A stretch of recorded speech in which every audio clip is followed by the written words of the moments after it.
where the second UAP Disclosure Act failure may now steer the arc of human history, J.P. Haig reports.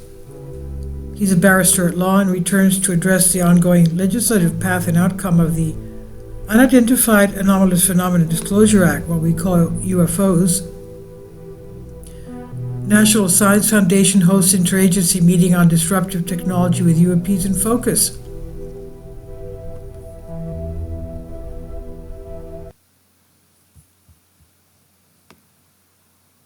So, the Greek myths surrounding the Trojans, made famous by Homer's Iliad, were likely set in modern-day Turkey near the Dardanelles Strait on the northwest coast of Anatolia, the city that corresponds to the time of the Greco-Trojan War in the epic poem is the legendary city of Troy, which dates to the late Bronze Age, about 1200 BC.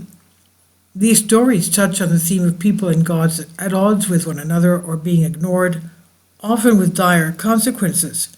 They transmit the importance of heeding legitimate warnings, respecting the will of the gods, and paying attention to important signs or omens. The tale of Cassandra, a Trojan princess, emphasizes the powerlessness of truth, fate, and prophecy. She is gifted with the power of prophecy by Apollo. However, when she spurns Apollo's advances, he curses her, so no one will ever believe her predictions, whereby she foresees the fall of Troy and warns the Trojans about the Greek warriors hiding within the Trojan horse. Apollo's curse means no one believes her, and the city of Troy is ultimately doomed. The story of Laocoon, the Trojan priest, conveys the themes of divine retribution and the moral ambiguity of the gods. He warns his people not to accept the Greek gift of the Trojan horse, famously declaring, "Beware of the Greeks bearing gifts." To reinforce his warnings, Laocoon throws a spear at the horse, which strikes it and produces a hollow sound, showing evidence that something might be hiding inside. Shortly after Laocoon makes his warning, he and his two sons are unexpectedly attacked by two giant sea serpents. The serpent, sent by the goddess Athena or Poseidon of the sea, god of the sea, depending on the version, emerge from the sea, coil around Laocoon and his sons, and kill them. The Trojans misinterpret their deaths as a divine punishment for disrespecting the Trojan horse, further convincing them to bring the horse into the city. Consequently, the Trojans do not heed the warning and tragically strikes when the horse enters the city walls, assuring their destruction. In the case of Niobe, the queen of Thebes in Luxor, Egypt, the tragedy revolves around her hubris and the severe punishment she receives from the gods. She proudly boasts of her superiority to the goddess Leto, claiming that she is more deserving of worship, having borne more children than Leto, who only birthed two, Apollo and Artemis. Niobe ignores the warnings of others to honor the gods, and in retribution, Apollo and Artemis ruthlessly kill all of Niobe's children. In the Greek flood myth of Deucalion and Pyrrha, what we call Noah, humanity has become wicked, and the god Zeus plans to destroy the world with a great flood. Only Deucalion and Pyrrha, his wife, who are righteous, are warned by Prometheus, Deucalion's father, and build a boat to survive the flood. The rest of humanity, ignoring the growing signs of impending catastrophe, is wiped out by the flood. Lastly, few can forget Hesiod's Pandora's box, the Greek mythos, the legend on the origin of human suffering. Pandora is the first woman created by the gods to punish mankind under the orders of Zeus, the king of the gods, the Olympian gods, and now as usual suspect for humanity's plight, to counteract the actions of Prometheus, the Titan who stole fire from the gods and gave it to mankind. Prometheus's act of defiance enables humans to advance and thrive, which is what predictably angers Zeus.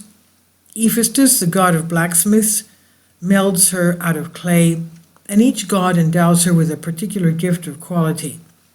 This is reflected in her name, Pandora, which means all-gifted. A box or jar is given by the gods with the instruction never to open it. Driven by curiosity and ignorance, Pandora inevitably opens the box and releases all the evils and catastrophes into the world, including plague, sorrow, and war, leaving only hope behind, nothing personal, of course. In December 2023, the author wrote in an editorial published on the debrief about the historical and significant process leading to the valiant fall of a substantial U.S. legislative initiative bearing information, opportunities, and warnings about the presence of non-human intelligence, NHI, the worlds of a modern superpower republic and archaic Greek mythologies united in a draft law.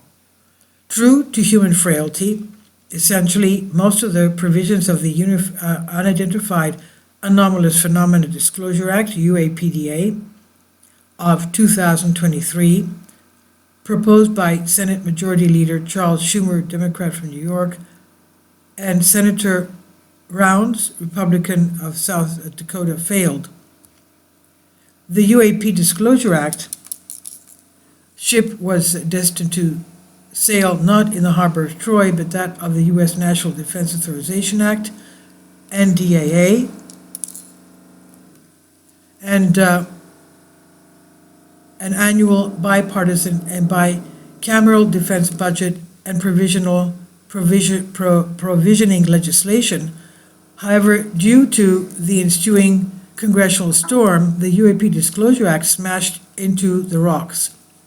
What washed up in the legislative tide were the remains, the preservation of and making available National Archives recording on UAP and window-dressed funding restrictions for unreported phantom defense programs harboring recovered NHI material and reverse engineering technology.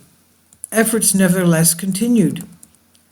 The 2024 UAP legislative OR work on 16th of May 2024, U.S. Congressman Tim Burchett, Republican from Tennessee, introduced the short UAP Transparency Act bill, which was referred to the House Committee on Oversight and Accountability, calling for the declassification of all federal documents related to UAP, what we call UFOs. Representatives Jared Muskowski, Democrat, Florida, Ann Paulina Luna, Republican, Florida, and Eric Burlinson, Republican, Missouri, were the co-sponsors of the bill. The group endearingly named itself the UAP Caucus. The UAP Transparency Act would require the U.S. President to direct all federal agencies and departments to make all documents relating to UAP available to the public within 270 days. It would also require the President to provide a quarterly report to the U.S. House of Representatives detailing the progress made towards declassifying these records by every federal agency. To date, the bill has remained only introduced within the House and has a long way to go. However, of great concern was the demise of a second consecutive attempt at the Schumer Rounds corresponding UAP Disclosure Act for inclusion into the NDAA 2025. And once again, the bill lacked sufficient wider bipartisan political awareness and support, failed to be included in the Omnibus Manager's package, and ran aground.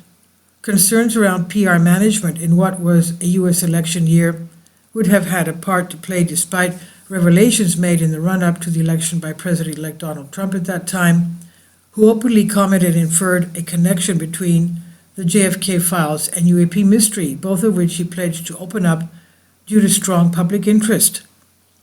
The ostensible tragedy of the UAPDA is the setting aside of middle line of government-led disclosure.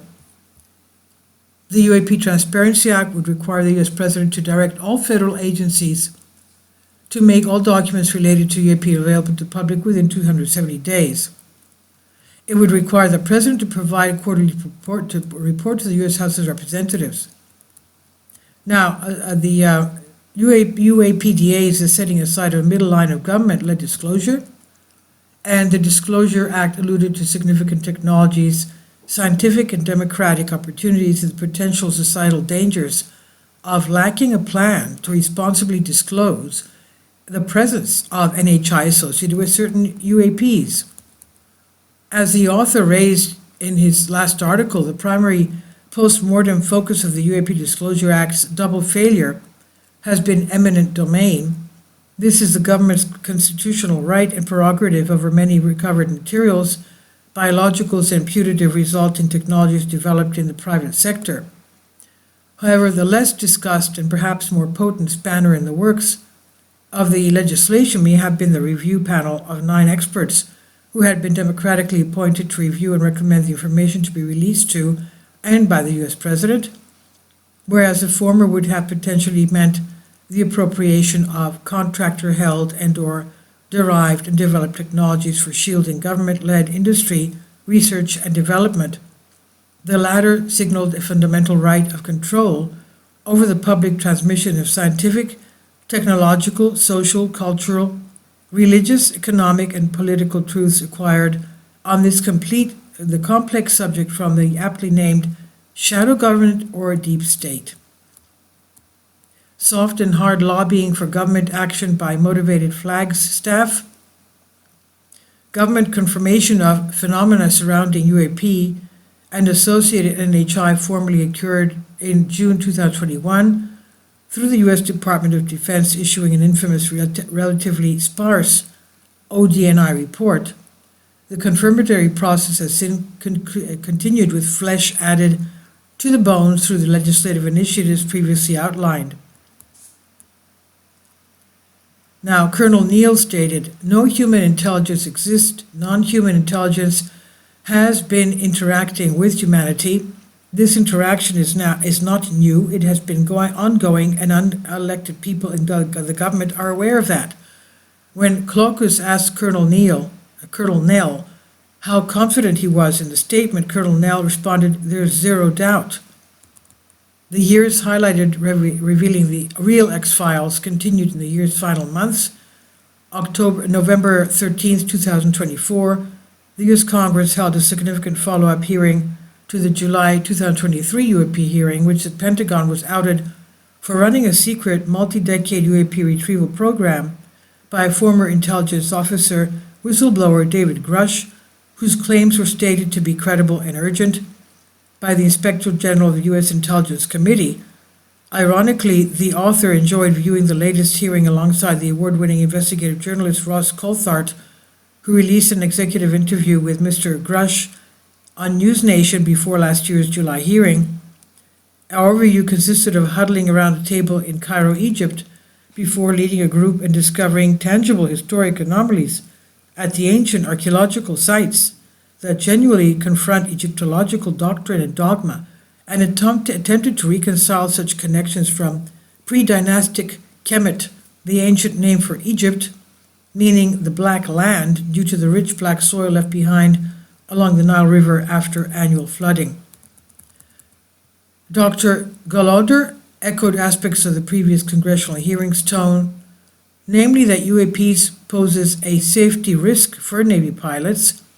He was the acting chief meteorologist for the U.S. Navy when 2015 Go-Fast encounter occurred between a Navy pilot and a UFO UAP, with the official footage released in 2020.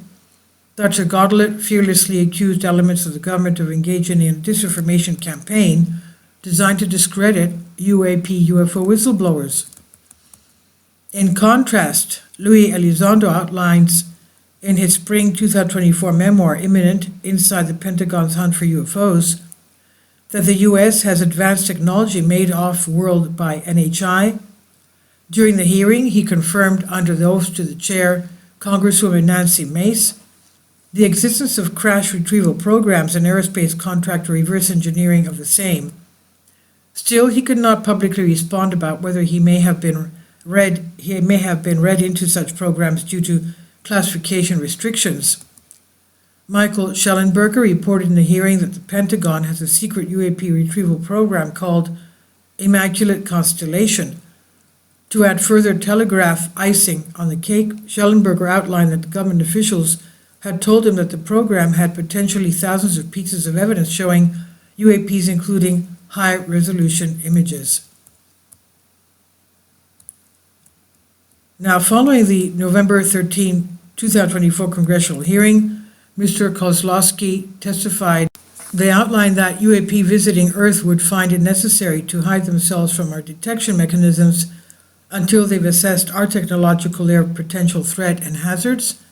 They would employ an adaptive multi-layer risk program to avoid danger, low observable stealth such as simple camouflage through mimicry, which works well in nature, maybe the technique of choice for visiting UAP UFOs experienced in surveillance.